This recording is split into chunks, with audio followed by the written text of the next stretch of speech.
Hola, bienvenido a Verdad Sin Límites. Yo soy Walter Swain, tu anfitrión, y en este podcast que se llama Verdad Sin Límites tomamos las tendencias o los acontecimientos que hay en la cultura y en la sociedad, o también tomamos las preguntas y cuestiones que hay sobre el cristianismo y ponemos todo eso bajo la lupa de la palabra de Dios, leída y entendida plenamente por lo que dice. Y así recibiremos las respuestas de Dios y saber cómo actuar como creyentes y también predicamos el Evangelio de Cristo a través de todo. Muy bien, entonces esta noche o en este podcast vamos a tomar la pregunta quizás más clave de lo que se llama la apologética o la defensa del cristianismo. Y la pregunta tan clave y importantísima es esta: ¿es la Biblia confiable? ¿Podemos poner toda nuestra dependencia de nuestra alma y diario vivir y guía y más en ese libro? ¿Podemos hacerlo? ¿Podemos tener confianza de que sí es un libro, el libro único, inspirado por Dios? Y que tiene toda autoridad sobre toda práctica de nuestra fe y vida diaria? Bueno, vamos a ver. Vamos a poner la Biblia a prueba. ¿Y lo vamos a hacer? Ya.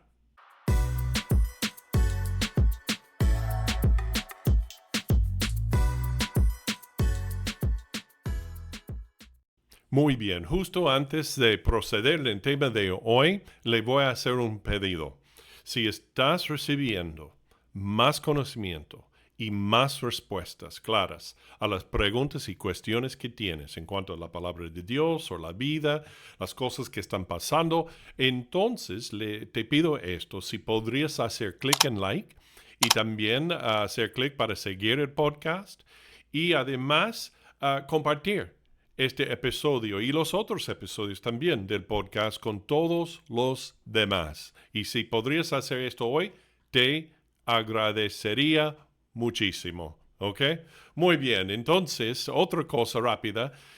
Yo soy el decano académico de la Universidad Bautista de Luisiana en los Estados Unidos. Y te invito a poner una aplicación, o también podrías enrolarte en un estudio de la palabra de Dios recibiendo un título o en Biblia, Teología o Educación Cristiana o Consejería Cristiana o también Liderazgo.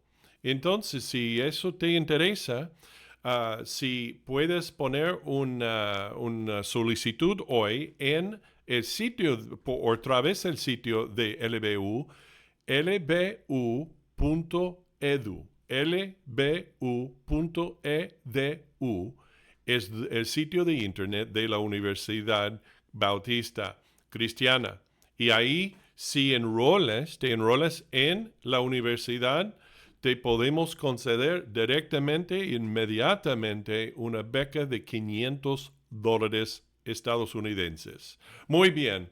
Bueno, necesitamos seguir adelante y hacerlo ya. Muy bien, ahora vamos a entrar en el tema de este episodio de Verdad Sin Límites y la pregunta ¿es la Biblia confiable? ¿Podemos poner toda confianza en la palabra de Dios para nuestra salvación, para nuestro diario vivir y dejarlo que tener toda autoridad de que es inspirado por Dios y nos tiene toda autoridad sobre nosotros? ¿Ok? Y ahora, la objeción común y primordial sobre todas las demás es esta. Dice el escéptico: no tenemos los manuscritos originales o los autógrafos originales, y la Biblia ha sido copiada tantas veces que es imposible saber qué realmente decía al principio. ¿Es cierto eso o no? Eso vamos a ver y vamos a poner ese escepticismo a la prueba también. No solo la Biblia, sino el escepticismo, la pregunta o objeción, mejor dicho. El Bart Ehrman, que es un ex evangélico, es decir, antes era creyente y todavía es erudito del Nuevo Testamento, pero desde la perspectiva de alguien que no cree por fe en la palabra de Dios. Interesante, ¿no? Pero años antes, cuando entró en sus estudios, era creyente, creía en Cristo, seguía a Cristo, evangelizaba y más. Pero a través de sus estudios empezó a tener dudas y así ponerse en contra del cristianismo. Y él dijo esto: ¿cómo podemos esperar volver a algo parecido al texto bíblico original, el texto que los autores realmente escribieron? Es un problema enorme. De hecho, es un problema tan enorme que varios críticos textuales han comenzado a afirmar que es mejor suspender cualquier discusión sobre el texto original porque es inaccesible para nosotros. Entonces, vamos a responder a eso, ¿ok?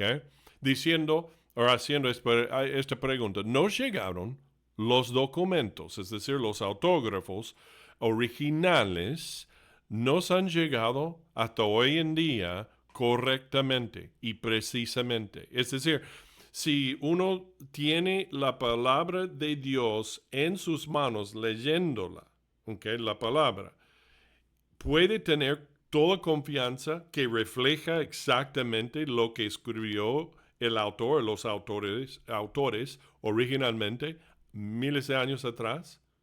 ¿Ok? Vamos a ver.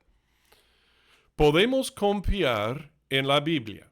Entonces, hay tres palabras clave que hay que preguntar en cuanto a esto, para ponerlo a prueba por debajo de la lupa, digamos, de investigación, y con estas pruebas, o tres pruebas o preguntas. Número uno, es la prueba de la precisión. ¿Es preciso? ¿Es auténtico? Número dos, es la prueba de acuerdo. ¿Está de acuerdo con los hechos y fuentes históricos fuera de la Biblia también? No solo por dentro, una parte con la otra, sino por fuera también.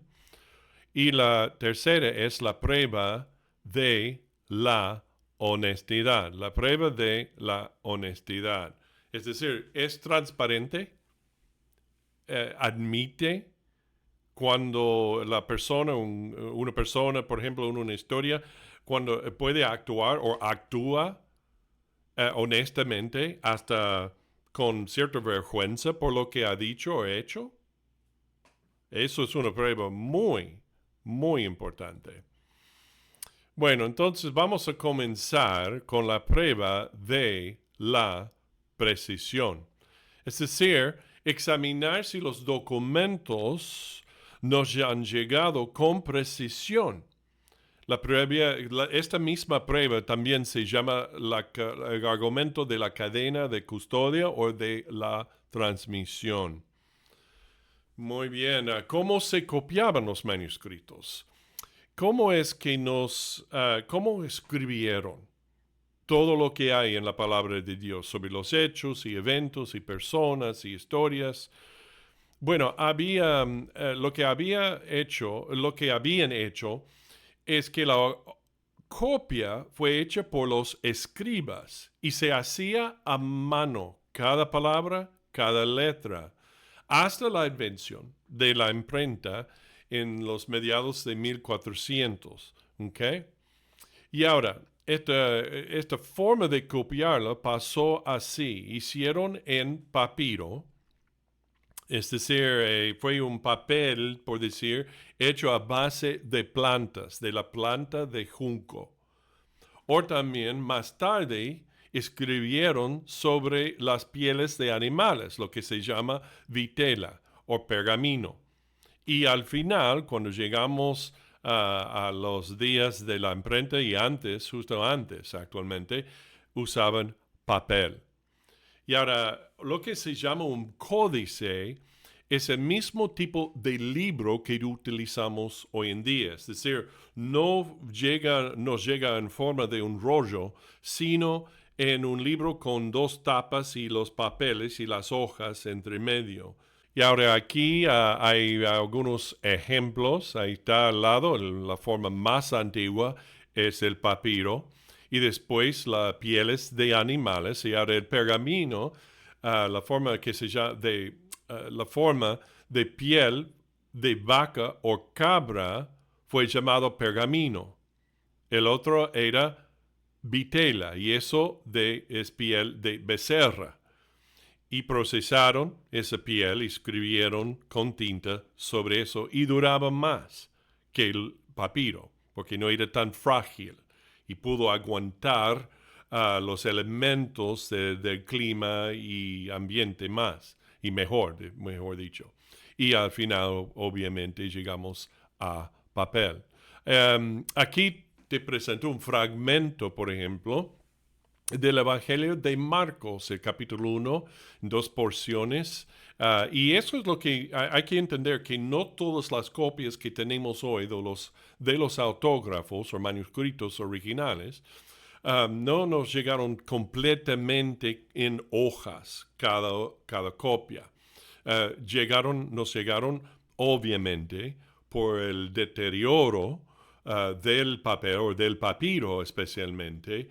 Nos llegaron en fragmentos muchas veces, o las mitades de las hojas. Algunas veces hojas completas, por supuesto, pero muchas veces, y la mayoría de las veces, nos han llegado en fragmentos. Pero vamos a hablar más de eso más tarde. Antes de la imprenta, un escriba o un escriba tomaba meses. No hicieron esto como hoy en día, obviamente, con computadora, aún antes, con teclador y todo eso. Tuvieron que hacerlo a mano y les tomaba meses escribir un solo evangelio, meses, para hacer una copia y con tanta precisión y con tanta fuerza y tanta concentración. Lo que hacían para ayudarles a hacerlo con precisión fue leían en voz alta. Mientras el escriba escribía, leían en voz alta lo que estaban escribiendo o otra persona leía lo que escribían en voz alta con ellos. O lo hicieron en equipo para revisarse. Entonces formaron un grupo. Por ejemplo, el Septuaginto fue la Biblia en hebreo traducido en los años antes de llegar Jesús y durante el tiempo de Jesús se utilizaba por muchas personas. Fue una traducción del hebreo, del Antiguo Testamento en hebreo, en griego. Y se llama Septuaginto porque fue traducido por un grupo de 72 personas. Entonces hicieron las copias, hicieron traducción, por ejemplo, en ese caso, pero si uno tomaba y hacía solo una copia, es decir, de hebreo en hebreo o de griego en griego, entonces hicieron esto en equipo. No solo una persona no escribió todo el Antiguo Testamento solo, que habían dividido los deberes de copiar la Biblia en equipos, en grupos y en diferentes personas. Tomaron un libro, tomaron algunas porciones de un libro y así lo hicieron. También marcaban posibles errores, por ejemplo, en los manuscritos que hay, puedes ver en muchos de ellos unas notas al lado o a la base o aún por dentro algunas veces marcados por el escriba o copiador. Y también en tiempos posteriores contaban las letras para ver si había la misma cantidad y si faltaba una. Entonces tuvieron que hacerlo totalmente de nuevo o metieron ahí, insertaron por arriba o por dentro la letra que faltaba. Entonces, dentro de este argumento de la precisión, hay tres preguntas más. Número 1, ¿cuántas copias existen hoy? Número 2, ¿qué antigüedad tienen? Y número 3, ¿qué tan precisas esas copias son? Es decir, ¿hasta qué punto son fieles los manuscritos bíblicos a los autógrafos originales y los acontecimientos que relataban? ¿Cuántas hay? Vamos a tomar número 1. ¿Cuántas hay? ¿Hay 5? ¿Hay 10? ¿Hay 20? No. Tras consultar, dice el Josh McDowell, apologista, y Clay Jones, ellos dijeron, tras consultar con expertos como el Dr. Scott Curl, el Dr. Peter Flint, el monje y erudito Columba Stewart y otros, he estimado que hoy en día existen al menos 17,000 pergaminos y códices, libros, hebreos anteriores al siglo XVIII. Y eso es solo del Antiguo Testamento, del hebreo. Y ahora, en cuanto al Nuevo Testamento, de los más, dice Josh McDowell, de los más de 5,800 manuscritos griegos conocidos del Nuevo Testamento, hay más de 2,6 millones de páginas. Eso equivale a una milla de manuscritos del Nuevo Testamento y 2,5 millas para toda la Biblia, en comparación con un promedio de 4 pies de manuscritos por el escritor clásico promedio. Es decir, vamos a verlo en un gráfico aquí pronto, pero es decir, tenemos casi 2,600,000 millones de páginas de la Biblia, del Nuevo Testamento nomás, y tenemos solo hasta, esto es como una milla para arriba de manuscritos, y comparando eso con las obras seculares en donde hay solamente unos, que dice 4 pies de manuscritos por los escritores clásicos. Increíble la diferencia, ¿no?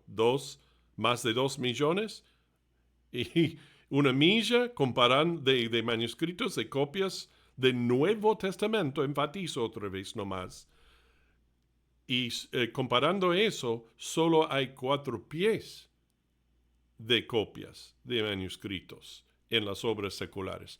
Combinando tanto el Antiguo Testamento como el Nuevo Testamento, tenemos más de 66,000 manuscritos y pergaminos que hablan de la validez de las Escrituras. En el griego nomás, en otras lenguas antiguas, es decir, tenemos 5,800 copias en griego, pero además en otras lenguas antiguas tenemos copias de los manuscritos, más de 10,000 en latín, 10,000 manuscritos latinos, y más de 9,000 en otras versiones antiguas, como el copto, el gótico, etiópico y más. En un gráfico aquí vemos cuántas copias existen entonces del Nuevo Testamento. Hay 5,000 actualmente y más de 5,900 ahora. 5,900 copias y 10,000 en el latín, y también de otras versiones hay otros 9,000. Es decir, más de 25,000 ahora hay. Y ese número cambia casi cada día, porque van descubriendo más y más y más de estos fragmentos, copias, manuscritos almacenados en varios lugares en el mundo. ¿Cuántas copias existen del Nuevo Testamento en comparación con obras seculares? Mira aquí, hay más de 25,000, está el número ahí bloqueado, pero ignore eso, pues se nota ahí que hay más de 25,000 del Nuevo Testamento solamente, pero de la Ilíada solo 643, de Sófocles 193, Aristóteles 49, César 10 y Platón solo 7. Wow. Entonces, ¿cuándo fue muy convincente, no? ¿Y cuándo fueron escritos? Es decir, ¿qué tan cercas están a los eventos de los manuscritos originales. Por ejemplo, aquí hay algunos ejemplos. Principales fuentes del Antiguo Testamento, por ejemplo, tenemos el texto masorético que procede de los siglos 6 al 10 después de Cristo. De la Septuaginta tenemos desde los siglos 1 al 3 antes de Cristo, el primero al tercero, y de los manuscritos del Mar Muerto tenemos del tercer siglo antes de Cristo hasta el primer siglo después de Cristo. Aquí hay un fragmento que se llama P52 del Evangelio de Juan, fechado entre 100 a 150 después de Cristo. ¿Okay? Entonces, no estamos hablando de que, aquí está, por ejemplo, el manuscrito original escrito por Juan en el año 50, por ejemplo. No estamos viendo un fragmento aquí 1000 años o 2000 años después que fue descubierto en el desierto o lo que sea. No, está aquí de cerca entre 70 o 50 hasta 100 años de distancia nomás entre los eventos y el manuscrito original que nos relata esos eventos de Cristo y más. Tenemos ahí un espacio solo entre eso y la copia, y la copia aquí, el fragmento, de solo 100 años más o menos, y menos, entre 50 y 100 años actualmente. ¡Wow! Y ahora vamos aquí con el Nuevo Testamento. Vemos cuánta distancia hay entre las copias que tenemos hoy de las obras antiguas seculares y los originales. ¿Cuántos años hay de distancia entre cuando fue escrito esa copia de la obra secular antigua y la Biblia o el Nuevo Testamento? ¿Cuánta distancia hay entre ellos? ¿Okay? Entonces, tenemos aquí con Aristóteles, hay una distancia entre el manuscrito original y la copia que tenemos existente hoy, una distancia de 1450 años. Por ejemplo, de Platón, 1250 años. De César, 900 años. Se achicó un poco más, pero es mucha distancia. De Homero, 500, Virgil, 300, pero del Nuevo Testamento tenemos por dentro de 150 años entre cuando fue escrito originalmente y la copia que tenemos más antigua, que tenemos más cerca hoy. El erudito Wallace, se llama Dan Wallace, dijo: no tenemos los manuscritos originales del Nuevo Testamento, pero tenemos tantas copias y copias antiguas que podemos estar prácticamente seguros de lo que decía el texto original en la mayoría de los lugares. También dijo Dan Wallace: el Nuevo Testamento es, con diferencia, la obra mejor atestiguada del mundo antiguo. Si rechazamos su fiabilidad, debemos rechazar toda la antigüedad clásica. Bueno, ¿qué precisión tienen?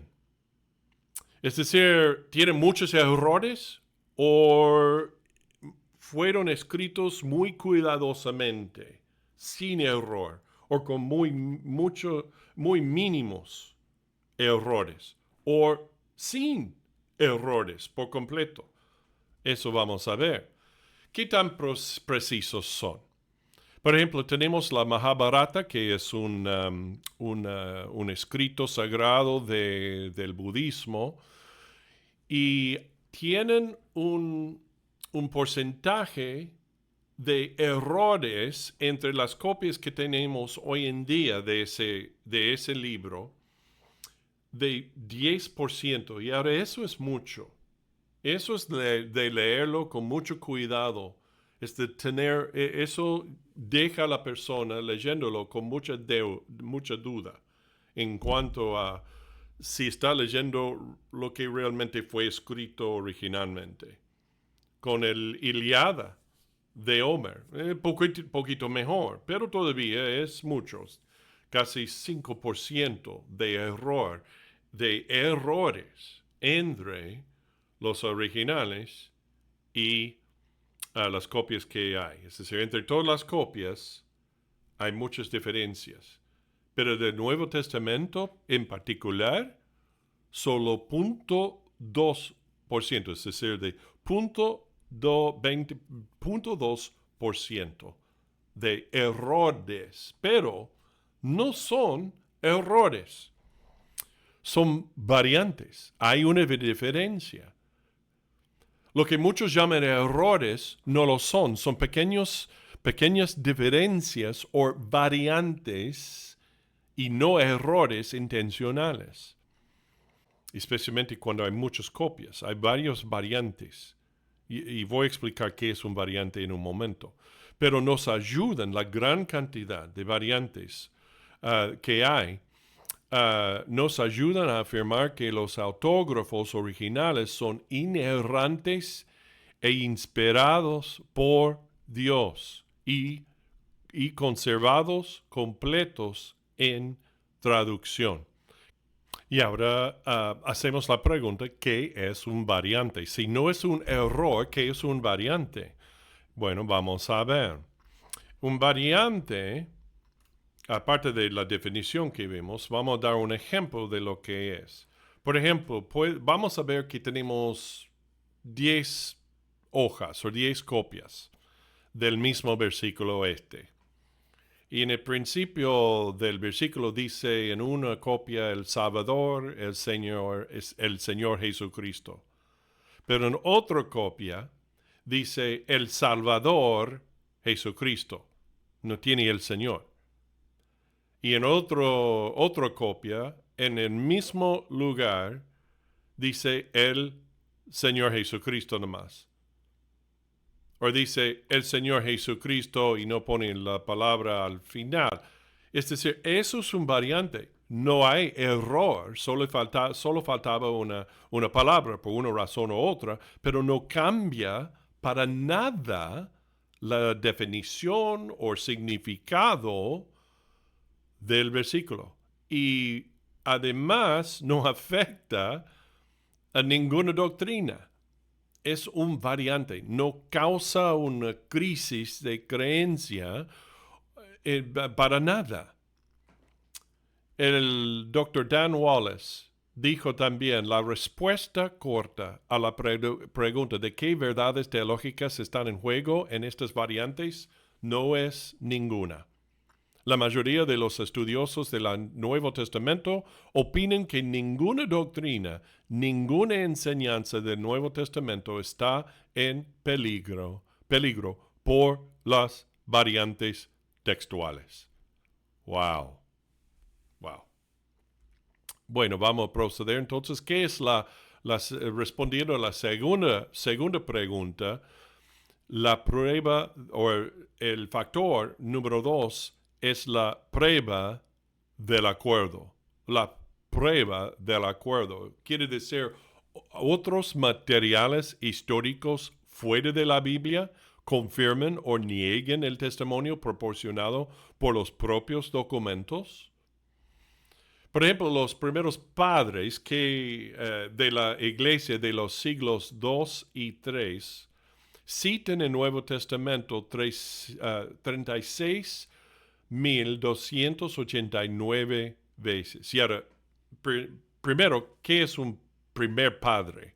Los primeros padres quiere decir que eran los primeros líderes de las iglesias justo antes de la generación de los apóstoles. Y de hecho, un par de ellos fueron discipulados por los mismos apóstoles. Por ejemplo, Policarpo era uno de los pastores y eruditos del cristianismo en el primer siglo, o el segundo siglo creo, o el primer siglo, no me acuerdo cuál, pero al principio ahí, en la antigüedad, era directamente un discípulo del apóstol Juan. Pero ellos y escribían muchísimo de las copias que tenemos hoy, de lo que escribieron. Ellos citaban el Nuevo Testamento más de 36,000 veces. George McDowell de nuevo, el apologista cristiano, dijo, el crítico textual tiene a su disposición las numerosas citas bíblicas incluidas en los comentarios, sermones y otros tratados escritos por los primeros padres de la Iglesia. De hecho, estas citas son tan extensas que si todas las demás fuentes para nuestro conocimiento del texto del Nuevo Testamento fueron destruidas, serían suficientes por sí solas para la reconstrucción de prácticamente todo el Nuevo Testamento. Y ahora hablando de esta prueba de acuerdo, ¿hay acuerdo entre el Nuevo Testamento y fuentes seculares antiguos sobre Jesús? Por ejemplo, los primeros escritores no cristianos escribieron bastante sobre el cristianismo y sobre Jesús mismo. Del periodo de Tiberio César, el emperador romano en la época del ministerio y ejecución de Jesús, existen 10 fuentes que lo mencionen dentro de los primeros 150 años de su existencia. Dan Wallace de nuevo dice, tenemos más y más tempranas pruebas manuscritas sobre la persona de Jesucristo que sobre cualquier otra persona del mundo antiguo, incluidos Julio César y Alejandro Magno. Hay muchos críticos entre los del siglo XVIII hasta el siglo XX que decían que Lucas, por ejemplo, no sabía de lo que estaba escribiendo, de lo que estaba hablando. Se jactaban mucho y académicamente escribieron mucho que Lucas estaba imaginando, haciendo mitos, escribiendo mitos sobre los lugares y personas y sus posiciones en gobierno y más, y no existieron. Pero hay un gran problema con eso y hoy en día hay muy poca evidencia, o no hay ninguna evidencia actualmente en contra de la precisión de Lucas y cómo escribió. Él era historiador, no solo doctor, sino historiador. Y muy preciso, muy detallado en cómo escribía. Por ejemplo, la descripción de Lucas del censo durante la Navidad fue criticada como inexacta en el pasado. En Lucas, por ejemplo, 2:1 dice, aconteció en aquellos días que se promulgó un edicto de parte de Augusto César que todo el mundo fuese empadronado. Este primer censo se hizo siendo Cirenio gobernador de Siria. Y ahora, los críticos de aquel tiempo, entre 1700 hasta 1900 y algo ahí, los críticos de ese periodo dijeron que la forma en que Lucas registra que el censo fue hecho era absurda y por lo tanto equivocada. Pero el método de censo fue confirmado por lo que hemos descubierto por la arqueología. Por ejemplo, encontraron un papiro fechado alrededor del año 104 después de Cristo por Vibius Maximus, prefecto de Egipto, diciendo, cayó Vibius Maximus, prefecto de Egipto, dice, estando a la mano del censo por hogares, es necesario notificar a todos los que por cualquier causa estén fuera de sus nomes, es decir, territorios, para que regresen a sus hogares, que también pueden cumplir con la dispensación acostumbrada del censo y continuar firmemente en la crianza o la ciudad del hogar que les pertenece. Citado en La Luz del Antiguo Oriente de Deisman, la segunda edición en 1910. Increíble de nuevo. Además, César Augusto ordenó censos generalizados de Roma al menos 3 veces, incluso en el 28 a.C., el año 8 a.C. y el año 14 después de Cristo. Judea enfrentó al menos 3 censos en la época del nacimiento de Jesús. Lucas mencionó detalles menores, aunque no son importantes para la historia. Su exactitud es crucial. Por ejemplo, en Hechos 18:2 dice, y halló un judío llamado Aquila, natural del Ponto, recién llegado de Italia, con Priscila, su mujer. Por cuanto Claudio había mandado que todos los judíos saliesen de Roma, fue a ellos. Lucas ni siquiera se preocupó de decirnos por qué fueron expulsados de Roma, claramente porque no era importante, porque todos sabían por qué. Hay que entender que cuando escribieron Lucas y los demás autores de la Biblia, estaban escribiendo primero a una audiencia precisa o exacta, o especial o única. Estamos hablando en grupo. Algunas veces, por ejemplo, Lucas escribió a una persona. Ambos, el Evangelio de Lucas y el libro de los Hechos. Pero escribieron todo a otros, pero con significado para todos nosotros. Entonces, Lucas escribió todo esto. ¿Por qué? Con estos detalles solamente dado por sentados estos detalles, y los escribió, notó estos detalles sin explicación porque todos vivían que iban a leer ese libro de Lucas, sabían de estas personas y de estos lugares, conocían estas personas y lugares. Seotonio, que vivía entre 69 y 122 después de Cristo, historiador romano, dijo esto en la vida de Claudio, dado que los judíos constantemente hacían disturbios por instigación de Cristo, eso quiere decir Cristo, Jesucristo, él, Claudio, los expulsó de Roma, confirmado por la arqueología.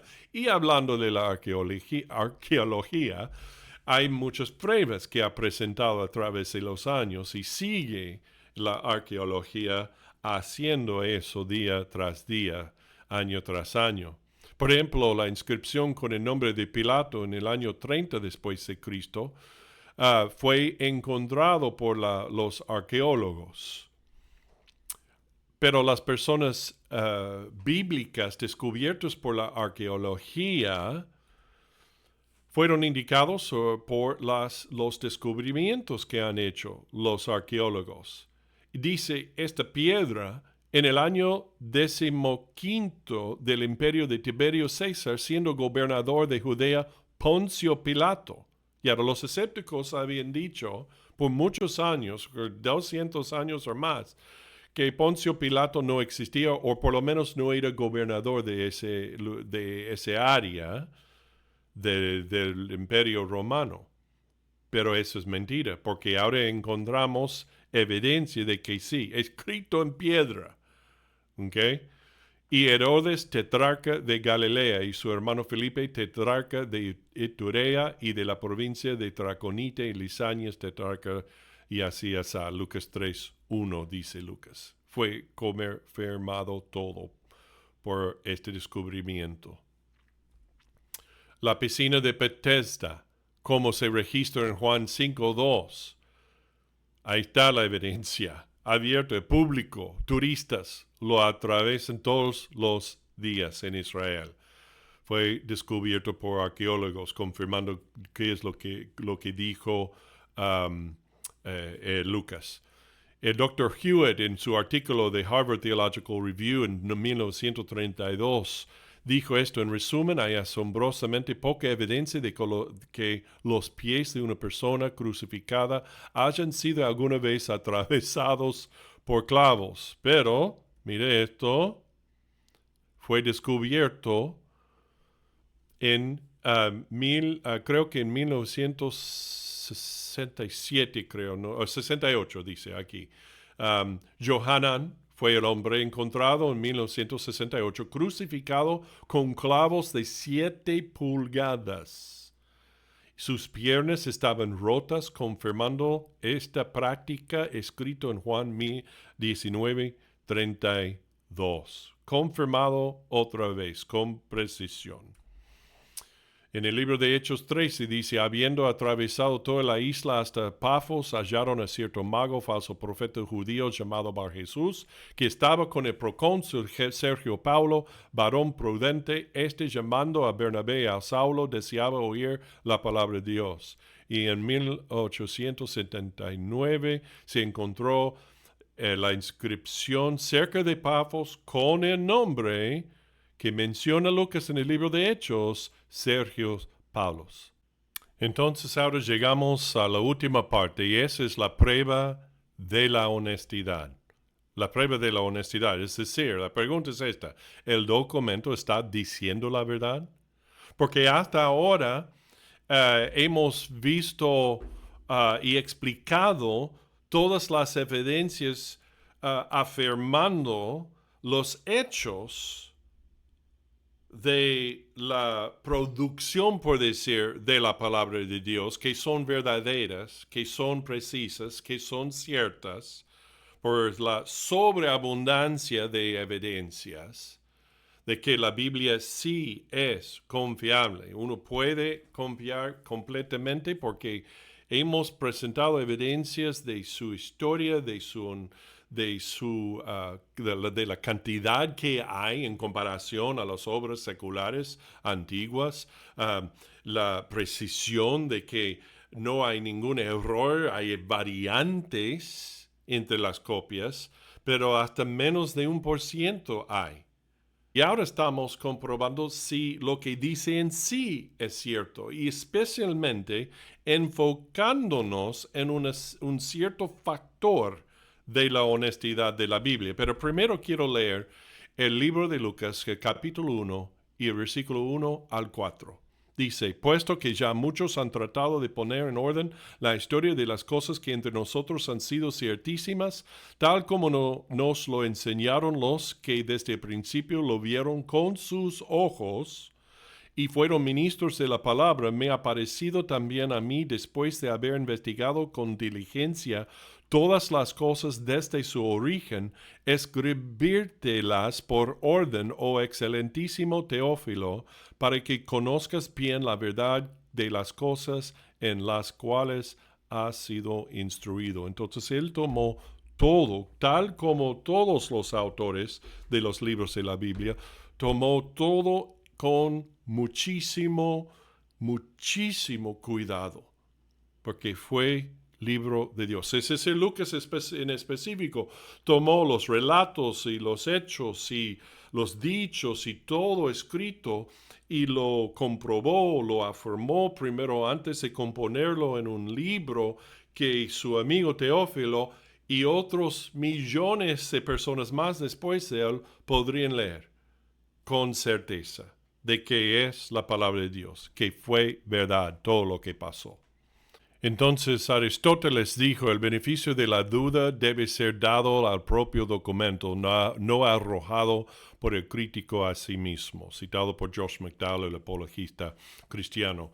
Entonces, obviamente lo que está diciendo de que uno no puede ya decidir que el libro o lo dicho o lo escrito ya no es cierto, ya es falso desde el principio, aún antes de leerlo, aún antes de investigar su certeza. No puede hacer eso. Puede hacer, bueno, cada uno puede hacer lo que quiera, pero para ser honesto y confiable, primero hay que dar el beneficio de la duda a lo que se dice o lo que se ha escrito.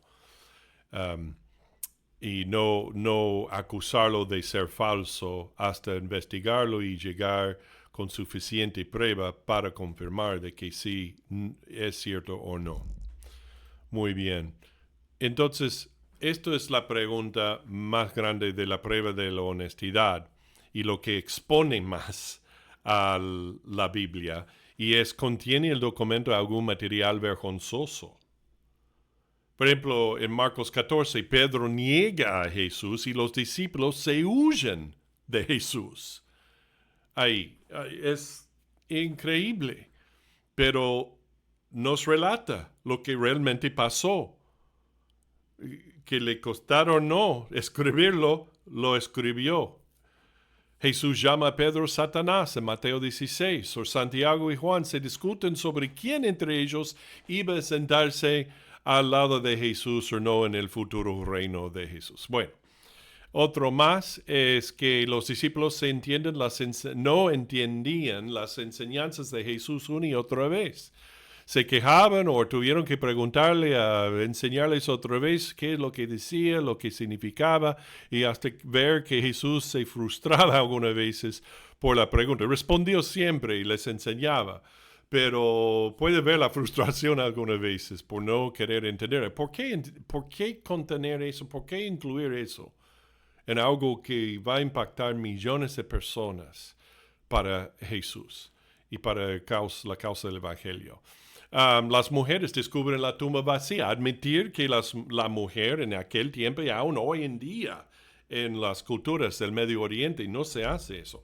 A menos que haya una ley que exige que uno respete a la mujer. Pero en aquel tiempo especialmente uno nunca escribiría al público que una mujer fue la heroína, ¿no? O que en Gálatas 3 dice que Jesús es una maldición para los judíos. Admitir eso también es muy honesto. Podemos decir mucho, mucho más, pero por el tiempo tenemos que limitarlo. Y la conclusión es esta. Y es una conclusión importante. Y es que la Biblia es cierto. Y si es cierto, entonces cada persona tiene que obedecerlo o no, porque tiene razón en todo lo que dice. Tiene una importante decisión que tomar en cuanto a Jesús. Y mi amigo, la Biblia sí es inspirado por Dios y no tiene ningún error en sí misma. La Biblia es la autoridad y es la verdad de Dios. Y dice que Jesús, que eres pecador, cada persona es pecador. Pero Dios mismo, que juzga a cada persona, dice que todos pecaron y están destituidos de la gloria de Dios, bajo condena. Pero ese mismo Dios, que es el juez de cada persona, también es el Salvador de cada persona, que vino y se sacrificó, vino nacido de una virgen, vivió una vida sin pecar y se puso en nuestro lugar en la cruz, murió por ti y por mí, y resucitó de entre los muertos, para que creyendo en Él nomás, uno puede tener perdón de pecado y vida eterna para siempre. Mi amigo, eso es lo que dice la palabra de Dios. ¿Has recibido a Cristo? Espero que sí. Y solo hay que decir, Señor, soy pecador, sé quién eres, que eres Dios, que moriste por mí en la cruz y que resucitaste de entre los muertos. Señor, perdóname mi pecado, te creo en ti.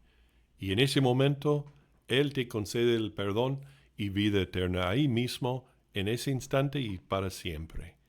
Nunca vas a perder eso por esa salvación de Él. Entonces, mi amigo y creyente también, hay que entender que la Biblia es inspirada por Dios y tiene toda autoridad y toda guianza para nuestra vida. Y hay que obedecerla. Bueno, muchas gracias. Espero que esto te haya aclarado todo en cuanto a la fiabilidad de las Escrituras y que puedes confiar completamente en lo que dice en cada palabra y aplicarlo a tu vida diaria. Muy bien, entonces no te olvides de hacer clic en like y para seguir el podcast y compartir el podcast con todos los demás. Y hay que recordar también, hay que siempre seguir a Jesús, porque cuando uno sigue a Jesús, siempre seguirá la verdad.